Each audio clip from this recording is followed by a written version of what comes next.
On Sunday morning, Trenton experienced one of its most violent periods, with between 22 and 29 people injured because of gun violence. You know, we're living in a world, as I had mentioned previously during our private session, where the second leading cause of death among individuals between 10 and 14 years old is homicide. And we're also living in a world where the leading cause of death between those African American males between ages 15 and 34 is homicide.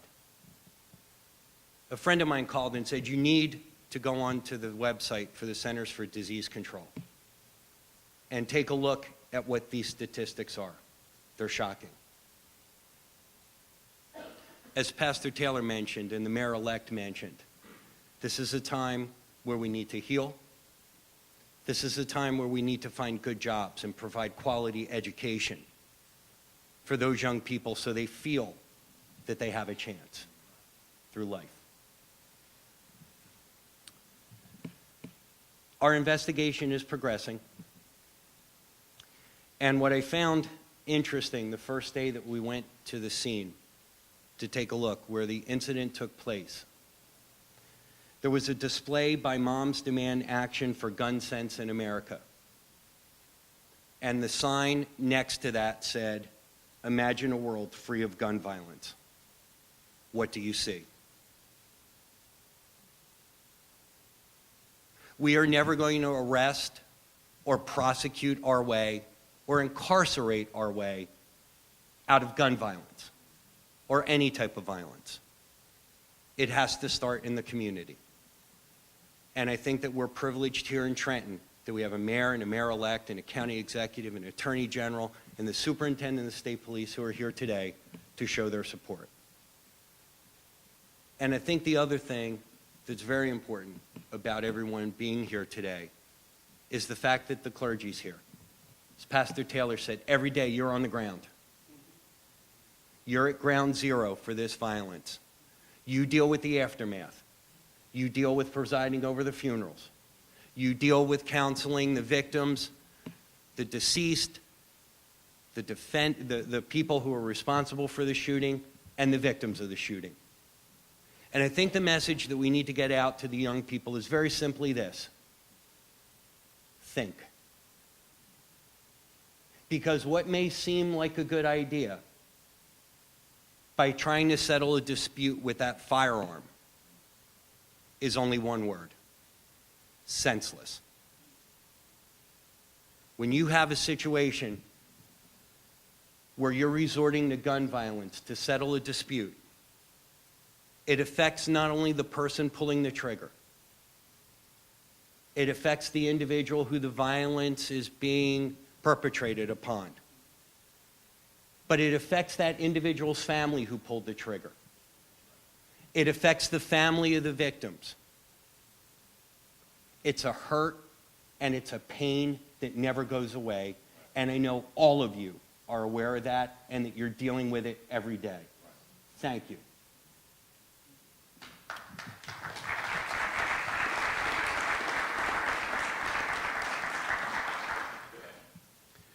While today is a day for healing, and while today is a day for everyone coming together, I do want to provide you some update on the investigation. As of this morning, an individual named Devone White, D-A-V-O-N-E, W-H-I-T-E, of the unit block of Sweets Avenue, was charged with the unlawful possession of a firearm, a certain person in possession of a firearm, and possession of a large capacity magazine. I would note that the magazine in question here, where the ammunition is kept, could hold up to 30 rounds of ammunition. Under legislation recently signed by Governor Murphy, that would now be 10 rounds. We have also filed additional charges against Amir Armstrong to include possession of a stolen weapon, and that weapon was reported stolen back in 2014. The county prosecutor's office, for those of you who are not aware, because this is a police-involved shooting, is the one responsible for the investigation. The Trenton Police Department is walled off from this investigation. They have been cooperating fully with us. Once my investigation is done from the county prosecutor's office, the matter gets turned over to the Attorney General's office for a fresh look and to determine whether the Attorney General's office agrees with our findings of fact and conclusions. And I have every confidence, both in my office and at the Attorney General, that this will be done professionally, it will be done in a timely fashion, and it will be thorough. I did want to comment on two aspects. First, there's been a lot of reports in the media about Facebook posts that have occurred. We are aware of the Facebook post that was done by a teacher from Hamilton Township. We have determined that at the time that that Facebook post was uploaded, she was in North Carolina. We're in the process of trying to track down how she obtained that information, and it's our understanding that the post went up at about 12:30 on Saturday afternoon. So you had a time period from 12:30 until 2:45 in the morning where this event that's been going on for 12 years, and it's been going on peacefully. It's been an opportunity for families to come together. It's been a chance for artists to display their wares. It's been a chance for musical groups to get exposure here in the city. And there has never been a liquor problem in those 12 years. Never. And we live in a world today where we continually see the signs from the Office of Homeland Security and Protection, and the Attorney General continues to reiterate this.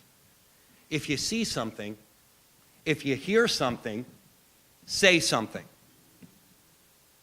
So why a person would post on Facebook if they were this concerned about violence breaking out at this event, there were only 3 numbers that they needed to remember, and that's 911. But again, from when that post happened at 12:30 to when the event opened at 3 o'clock until 2:45 in the morning, families just enjoying the music, the food, and the art. I'm not going to speak to whether this event will happen, but I would encourage the organizers to continue, because it is truly a showcase event for the city of Trenton. But know that this summer, that we are here for Mayor Jackson for these next weeks. We are here for the mayor-elect, Reed Gusciora. We have their back. There will be a stronger presence at these events, but it won't be a military state. And I also want to comment on something. Director Perry and I had a chance to talk. There's been a lot of talk about security that was there. The event organizers did hire overtime police officers. There were 4 there. But at the time of the incident, there were about 40 police officers present at any given time. I think it just goes to show that if somebody wants to perpetrate violence, it doesn't matter how many police officers there. It doesn't matter how many innocent bystanders are there. Violence is going to happen. And again, to the chaplains, to the pastors, to the clergy, to the concerned citizens, thank you for being here today. Thank you for showing your support. And thank you for helping to heal and to help bring peace to this great city. Good morning, everyone. I want to thank Pastor Taylor for inviting us here to start the healing process here in Trenton. I want to thank my good friend Angelo Onofri for the work that he's done to date, not just in this investigation, but throughout, and Director Perry as well, for the extraordinary work that's being done in Trenton. I have every confidence that Prosecutor Onofri will conduct a thorough, timely, and complete investigation. And as he mentioned, the officer-involved shooting aspect of it, because there was officer use of force and there were officers who deployed their weapons, That'll be investigated here by the Mercer County Prosecutor's Office, and pursuant to our independent prosecutor directive, we will review at the Attorney General's Office any ultimate finding and have the ultimate say in what decision is made in that regard. We're also here to talk about violence in our communities, and I'd like to say that reducing violence, gun violence, any type of violence, requires a collaborative response. It requires law enforcement coming together with community members, coming together with our elected officials, coming together with our faith clergy. And by coming together this morning in the community meeting that we had, I think we send a strong message that here in New Jersey, here in Trenton, we are firmly committed to working together to reducing the scourge of gun violence in our state and in this particular community. And from a law enforcement perspective, we have been doing our part. We are targeting those violent criminal gangs that operate in our state. We arrest people day in and day out. The state police, our Division of Criminal Justice investigators, our local county prosecutors, working with our federal partners. We are arresting the people committing violent crime in our state. We are seeking strong deterrent sentences where appropriate. We are working with our federal partners, if appropriate, to prosecute individuals federally, to send a strong message that if you are a felon in possession of a firearm, you might not do your time here in state prison, that you better think carefully the next time you're possessing a firearm or contemplating possessing a firearm, because we will work with our federal partners to seek strong deterrent sentences which will be served not necessarily in New Jersey but far away. And we are sending that message, and we are working to share the data also that we collect. We have a lot of data on where crime guns are used in New Jersey. And if you go to our websites, you will see the states that they originate from. 80%, nearly 80% of the crime guns in this state originate from out of state. We are doing our part here in New Jersey. Our elected officials are doing their part. We recently enacted strong legislation under the leadership of Governor Murphy. We have strong gun laws. We have strong common sense gun laws. But there are states that don't have similar laws. And so by putting this data out, we hope to name them and shame them so that they enact similar strong measures to stop that flow of firearms into this state that are possessed on our streets and used in violent crime.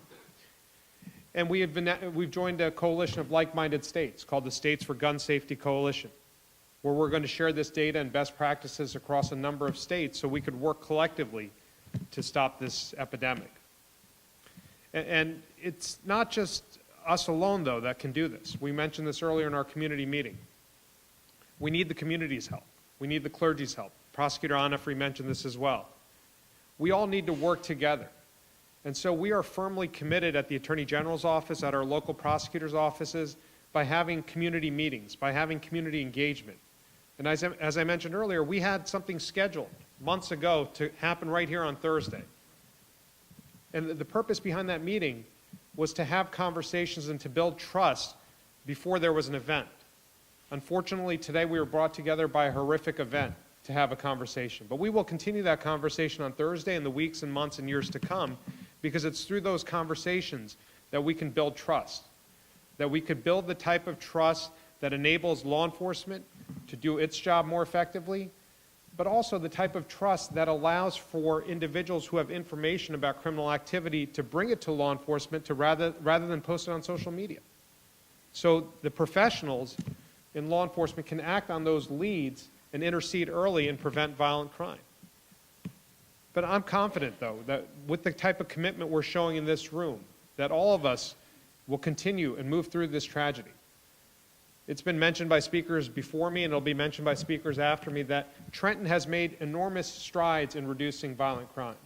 It has made enormous strides in building a community, in building positive relations with law enforcement. Director Perry and his team have done extraordinary things to have community policing events, to build that trust that I talked about. It was mentioned earlier that we have a national night out. Every night should be a national night out, right? We should have these meetings, and we should have students interacting with law enforcement. We should have cops, beat cops in the community. And so we are committed at the Attorney General's office, and the Colonel will mention it, I'm sure, to allowing our resources to be used to supplement the resources that Director Perry has here in Trenton, that Mayor Gusciora will have in the time to come, that Mayor Jackson has now, so that they can engage in that type of activity. And we will make those resources available to ensure safety in the weeks to come as tensions are hot and to prevent any future criminal activity in the short term. But it's got to be all of us working together. And if we continue to have meetings like this, if we continue to build relationships, I'm confident that we will keep making those strides that we have made already and keep on that path. And I'm fully confident that Prosecutor Onofri and his team will bring those responsible for the criminal activity that transpired this past weekend to justice. So know that we have your back in this community. Know that we are here as a resource for this community, for you, Director Perry. In anything that you need, we are here, and we want to do whatever we can to make sure that Trenton stays on that path to be the best version of itself. Thank you so much. Good morning. Thank you again, General. We appreciate that. Colonel, to Mayor-elect, particularly and specifically to our faith-based leaders and all those that are assembled. Let's first remember the families of this event. Let's remember to pray for those families, the victims, the attendees, even the organizers. This was to be the 12th year of a great event that typically brings out over 25,000 people into the capital city to see the great arts culture that this great capital has to offer. And it was disrupted by a few individuals. So I want to ask you again, particularly our faith-based leadership and all assembled, to remember the families, everyone affected, that we have to keep them in prayer and to even pray for our city. We recognize, and I said it earlier, whether it's a single gunshot or a mass shooting like we experienced a few hours ago, day ago, that's just not a random act of violence. I believe it to be a national health crisis in our country. Some would suggest, well, it's just Trenton. It's just the capital of New Jersey. We forget, short memories, that just some months ago, suburban areas have been plagued with mass shootings. Rural areas plagued with mass shootings. And I would wonder now if they all ask the same question that I've asked myself. You probably asked yourself 100 times. Why and how here? Well, part of that, I believe, solution or answer to that question is the individuals here in this capital city who use guns didn't go purchase them with their driver's license and do it the right way. So until we can work on solutions, as has been said by the general, to find effective methods together to take illegal guns out of the hands of folks who should not have them, even in the capital city of Trenton, a great city with great people, these type of events are possible. To that end, I want to thank my police director, Ernie Perry, and the Trenton Police Department, and all of our law enforcement, along particularly with our Trenton Chaplain Program Department, for the outstanding work that they did in the immediate hours and moments after this event. The program coordinator said this: had it not been for the swift, appropriate reaction of Trenton Police and others, who knows what the count may have been. Director in the Trenton Police Department, thank you very much for your swift efforts. Thank you.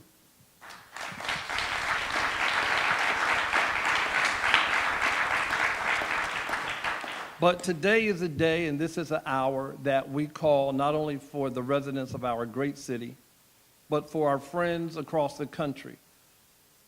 That is a time for healing, that we come together, top down, bottom up, from each side to figure out the solutions to this public health crisis that reared its ugly head here in the capital city.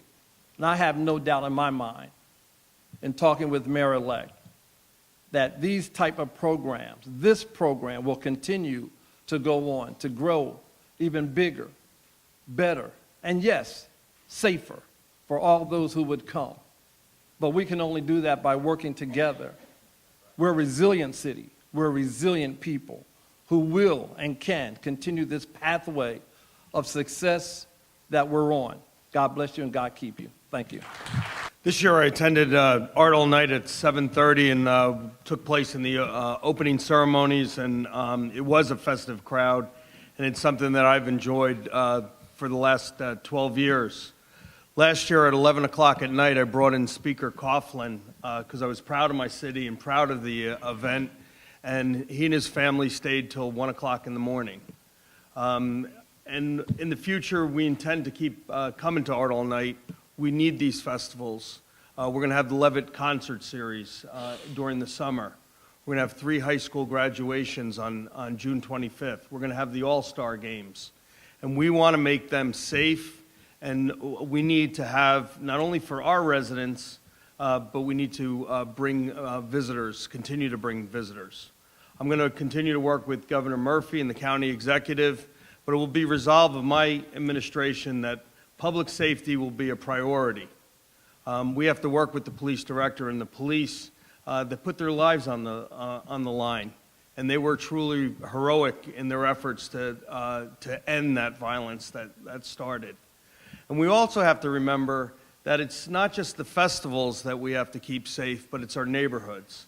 And we have to reach out to the clergy, the nonprofits, recreational department, and provide alternatives to violence. We need to double or triple our recreational budget to make sure that we have these alternative avenues, and where we encourage our youngsters to resolve things by other means and not by guns. We need to improve the educational outlets, but of most importance is we need to provide jobs. So I'll be reaching out with the business community and finding alternatives. But my administration, it will be resolved that public safety has to be job number one. And I hope and pray that we're going to not only have Art All Night, but we're going to encourage more visitors into the capital city and encourage that our neighbors speak up and have that community dialogue. This is a post-Parkland incident. And thank God for the students down in Parkland for starting that national dialogue. We have to end the gun violence, and we are going to have to speak up to our federal government, and we're going to have to work on this all together. So thank you very much. Hi, my name is Brian Hughes. I'm the county executive of Mercer County. I'm here to thank all the people from the clergy. I especially want to thank you, Pastor, for making this room available to us on this special day. It's a special day for healing. I have heard the terms unbelievable, impossible, heartbreak. I've heard all these terms in the last 24, 48 hours. It is something that has happened in our city, but we can resolve to never let it happen again. I want to tell you that the county stands committed to the mayor-elect and trying to reach his recreation goals and make sure that there's opportunity not only for jobs but for summer internships, and to make sure that there are things for our young people to do rather than hanging on a street corner looking for something bad to do. And we are committed to doing all that. We had a great relationship with the mayor on his way out, Reverend Mayor Jackson. We had a great 4 years together, and he has been a great partner to us. But I want to say that Mayor Gusciora is going to be a great partner, and he's going to have a great partner in the city, in the county of Mercer. So we make that commitment today. Thank you all very much for the opportunity. Good morning. My name's Pat Callahan. I'm the colonel from the New Jersey State Police. Just a few hours before this shooting happened the other night, I was at an event up, it's actually a 12th anniversary event for Operation Ceasefire for the city of Patterson. And the room was law enforcement, clergy, government officials, and we just talked about the strength and what that means to be together. And it's not lost on me that I was, in the few short hours following that there was the shooting in Trenton. But what I had talked about that night I actually looked back at the winter and the wind, and I have big maple trees in my yard, and this winter I can't count how many twigs were in my front yard, but I went around and picked them all up, and you could snap them between your two fingers. They were that fragile. And what I pointed out the other night in Patterson was all alone, those twigs are so easy to snap. But when you bundle them into one bundle, although they're the same makeup, when they're together, they're impossible to break. So as a Jersey trooper, as a husband, as a father, I certainly let Director Parry, Mayor-elect know that the state police is here, because this is a special city. I've been coming to this city since I was a young boy. My dad was a Jersey trooper, and he used to take me to the city of Trenton. I learned about the Battle of Trenton. This is a different type of battle for Trenton. But we'd all be eating fish and chips if it wasn't for the Battle of Trenton and the great efforts that were fought a long time ago. It has a special place in my heart. Before the press came in, I told everybody that I got to ride with the troopers a few years ago, and the appreciation of the city of Trenton and the people of Trenton was humbling for me. As I said to you all before, I want people to see that French blue as a source of calm and compassion and caring. And sometimes, you could still arrest somebody and treat them with compassion. That's the fact. But forgiveness, healing, it's not lost on me that we're in a house of God, and that man depicted over my shoulder the night before he died had the ability to look down upon everybody that just beat him and tortured him and crucified him and said, "Forgive them, Father, they know not what they do."